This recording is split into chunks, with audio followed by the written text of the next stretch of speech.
Aiden. Just looking at today's game, just looking at the championship battle of the team, it was quite on display, from the both batting unit and the bowling attack, how you guys are able to just complement each other, is that championship mentality, how important is it for this group that you guys have? Yeah, I mean, it's important. Haven't been in our best this comp, and we got a little bit closer to that tonight, which is great. I might say this a lot in this press conference, but our bowlers have been really, really good for us, and from a batting point of view, our batters, we just haven't clicked the way we would have liked to, and before you know it, you're like 5 games in, and you're like, sheepers, man, like kept playing catch-up the whole time, but good signs tonight with the bat at least. Small things like that opening partnership goes a really long way for us, and then for some of us to spend some time out there and then to get to at least to 180 is a step in the right direction, at least for now. Hi Aiden, I know maybe tonight Mark Jansen wasn't a standout player, but he's obviously been standout for 3 seasons and across the SA20. Can you just talk a little bit about what he brings and sort of what differentiates him from some of the other players? I think he's quite a quick learner, to be honest, so people forget how young he still is, and it's actually strange when you have a conversation with him. You think to yourself, like, oh, I would never be able to think that way about the game at that age, so he's a very quick learner, and then he absolutely hates losing, so I just think he gets fired up every time he plays, and he's sort of marrying that sort of fired up energy with better and better smarts the more he's playing and the more he's growing, so yeah, it's quite a good combination for us when he's got those two sort of going in the right direction, and yeah, if he keeps doing things that he's doing now, I don't want to make massive calls, but he'll be a very happy chap one day.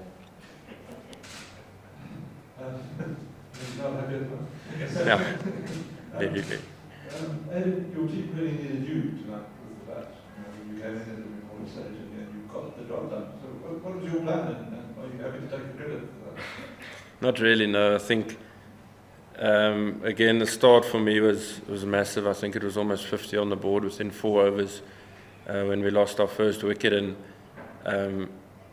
what it allows the team to do from there is if you lose a scurry of wickets for guys to I suppose take a bit of time, which is not the ideal nowadays. It's not how individuals really want to play the game, especially when you're at a venue like this, but because of that start, it allowed us still to absorb for a bit and then still get to 180, and I thought we probably could have got a few more as well, so it's small little chip-ins that I think help a lot, and then again, a guy like Marco comes in, whacks it, but then Stubbo's partnership also vital, although it might not look great on paper, but it's a massive partnership, and it's allowed for Marco to come in and play that way, so yeah, a few more good signs for us with the bat, but yeah, a few guys chipped in tonight, which was great.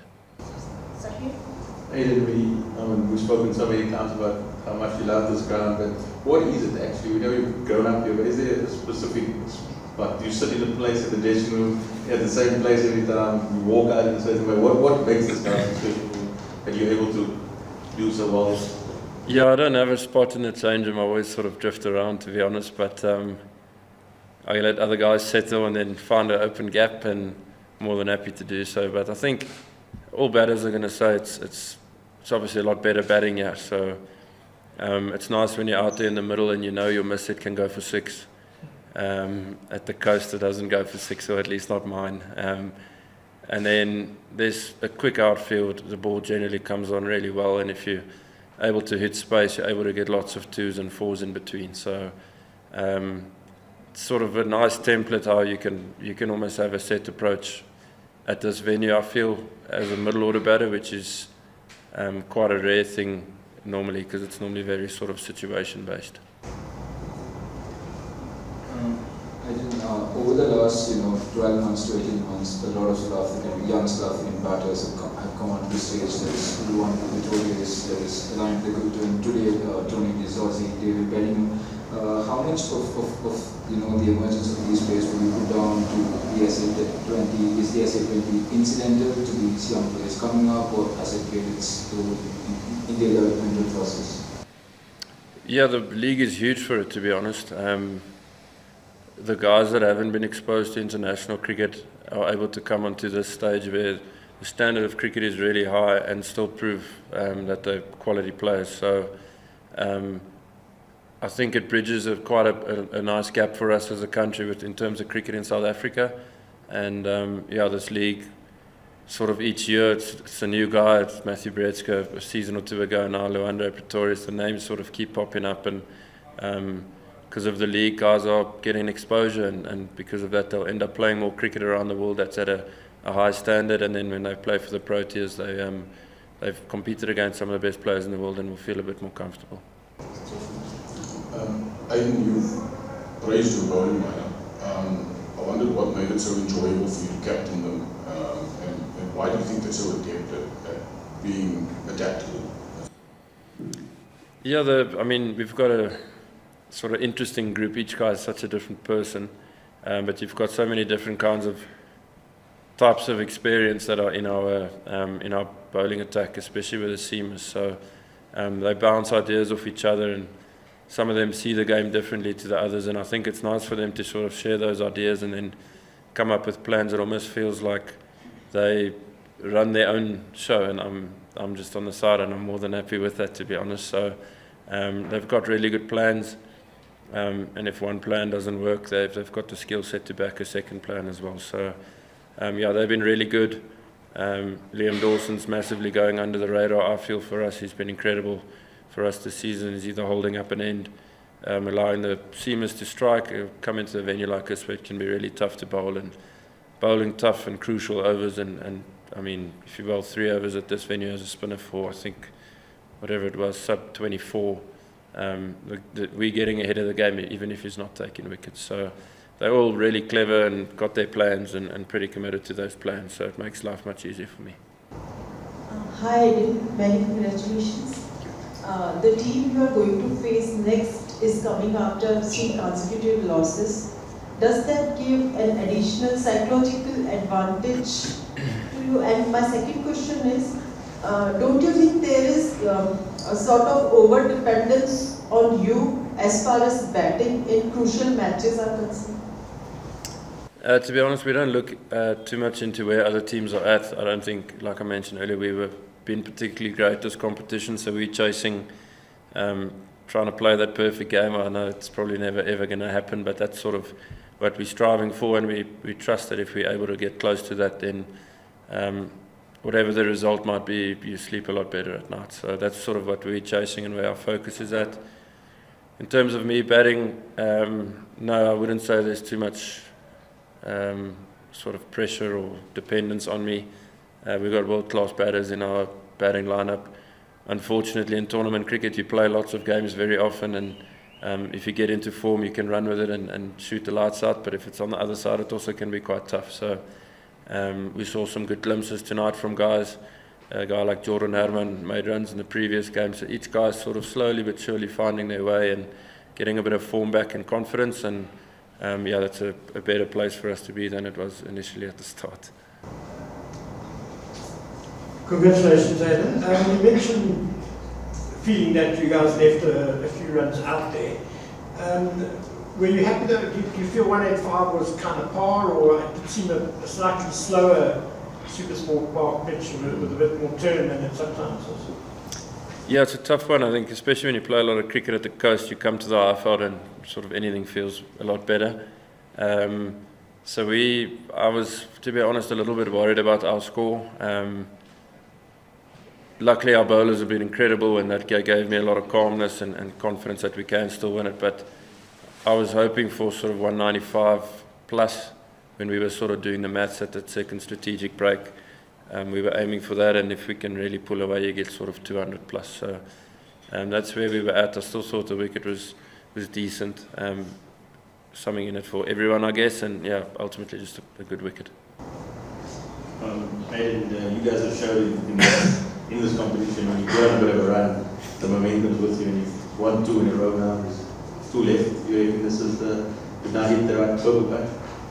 Hopefully. I'm not too sure, but any change-in will much prefer to be in a winning change-in than a change-in that's struggling a bit. So I'm sure the guys in the sheds are are happy about that. That we've backed our previous game up, and especially at a venue where it can be really difficult to defend. We defended well as a team and managed to get the result. So yeah, hopefully the run can continue. But yeah, tomorrow we start fresh and we all start on 0 again. Is it as simple as the last 4 overs being the match training only in that game? No, you probably have to unravel our season a little bit and just put it in perspective. I think we were hanging on a little bit. There's a bit of number 8 wire and a lot of glue with the amount of injuries we had, and we were just having holes during each game where we weren't able to be as accurate as we needed to be. Today, they play well. They got themselves out of a situation and then put us under pressure in the last couple of overs. But it was still a good score. We were happy with 185, I think, was a par score on that surface.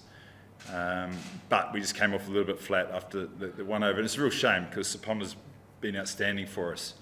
And he just had a really tough day at the office. But he has come in and held us together. So I was really disappointed for him because he's been really good. We had a chance, but we were just sloppy again with the bat.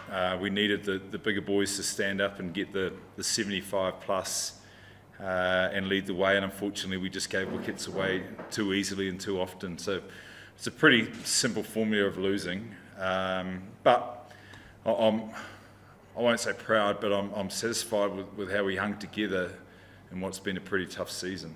And you don't envisage the amount of change that we've had. Certainly in the squads I've worked with before, we haven't been decimated like this, but guys have come in and stepped up and gave us the opportunity today. But I think the results are probably a fair reflection where the team's at and where the other 3 teams are at that are still in the finals.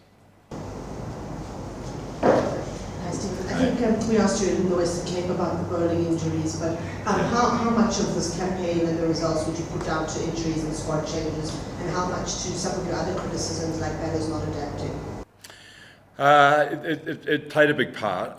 I hate looking for excuses, but the turnover was high. If you look at our squad when we first put it all together, it was very strong with South African bowling and overseas batting, and then would have been throughout the middle with David Visa and Jones in the middle. So with good spinning options. Look, it's not the only reason. You do have to adapt. It is part of franchise cricket, but we just weren't able to settle enough. And I take some responsibility with that as well, as we're trying to find the team that's going to take us forward. The right batting order. We have different conditions in Joburg to the sea coast, so you're chopping and changing, and the whole thing just felt a little bit confused. I think when we talked in Cape Town, we had to settle and get something in order, but we just weren't good enough. And today we were a bit frantic with the bat, and we've been looking for calmness, and we were anything but. Stephen, given that you said 185 was par, I guess that might answer the question, but there were a few sort of eyebrows raised about Luther having gone for 33 in his first 2 and then coming back when there were other bowling options obviously available. But what were the other options? Jones. No, to be fair, Luther had done a great job for us, so I back Faf's decision on that. He had been outstanding both at the top and at the death, so there was no reason. It can happen in the first part of the innings, and the wicket was flat bedding and played well, but you've still got to back your form horse, and he had been that. So I backed that decision. They just played him really well. He could have tried a few more things, and he will reflect on that, what he could have done better, but the rise that he's had during this tournament, I've got nothing but compliments for him. Stephen, Joburg's got pretty close, in each tournament, this competition. I wonder, do you worry about the guys who've been part of all 3, and been part of the disappointment at all 3 times, or is there enough time between tournaments for them to get over it? I think there's enough time, and I think the players play enough cricket these days that they bounce pretty quickly to the next challenge. I think for a coach it probably dwells a little bit longer. The scars are a bit deeper, but we haven't quite got it right. Whether it's drafting or selections or trying to get overseas players, there's some good challenges around this tournament with the amount of cricket that's played at the same time. We've come close, you're right, but close is not good enough for this franchise. So there is pressure on going forward to make sure that I think in this next rotation, which is going to see some change, that we get it right. The other thing, we haven't really come to grips. Our record's not bad, but we haven't come to grips with what our home conditions are. We've had a turning track, we've had slow, we've had quick. So getting an understanding of that and shaping your team around home conditions, Paarl have done that really well, is quite an important aspect. And we haven't quite got to grips with that. But our record belies that statement because it's been okay in Joburg. Yeah. Steve, can I just get your overall impression of this third season compared to the first couple? Any better? Is it worse? What improvements, what challenges are there for it? No, I think it's great. Yeah, I think it's outstanding. The only thing I bemoan a little bit is the amount of players, international players, that are taken out in other tournaments. It would be great to have a bigger range of overseas players to pick from. But from a local point of view, you can see the development of players, and even JP King today, he wasn't in our plans, but through injuries and the way he's trained, he got an opportunity. So if that kick-starts his career, then developing players for the future. So Pamela, again, developing players for the future, you're getting a big tick in terms of the purpose of the tournament. And I reckon that's a major word, a really important word for tournaments going forward. What is their purpose? And if it's developing local players in a domestic competition, then I'm all for it. And this certainly does that. There can be some tweaks. It's a pretty heavy schedule back to back to back to back. But I know that everything is time challenged these days. So that's something that we just have to live with. But I'd love to have a couple more days to freshen up the players and enjoy the country a bit more as well, which is very hospitable. And then one last question. Stephen, just on the tournament as a whole, are you surprised by the amount of purchase and turn that spinners have got? Amount of what, sorry? The turn that spinners have got and the amount of time, that they played. Like Paarl Royals, for instance, more 20 overs of spin the other night. Yeah, that was unique, wasn't it? But if they find an advantage at home playing that way, I do have a problem with bonus points. Yep, I'll get that out there. We've always been against it. I think under-prepared or challenging wickets promote more bonus points. I think run rate is a fair reflection of your consistency throughout the tournament. I don't think you have to tinker with that. So it becomes chance rather than a consistent performance throughout the tournament. But it is what it is, and if you get a formula that is challenging and get on the right side of it, players like Joe Root, who I thought was magnificent in his problem solving, which was a good article, whoever wrote that, was that you? Yeah, it's a good article, was excellent. So, yeah, as I say, you've got to own your home space. Maybe make it too one-sided, but certainly own your own space. And I don't mind if you've got a spin-friendly area than a seam area, because again, it develops players for different conditions. The greatest challenge of the game at the moment is players have become one-dimensional. They've got amazing power, but their ability to problem solve like Root and work their way out of trouble is becoming more limited as they play less first-class cricket. So the challenge for coaches is to actually add a little bit of defence, but also game sense. And I think that's one great challenge for the game going forward.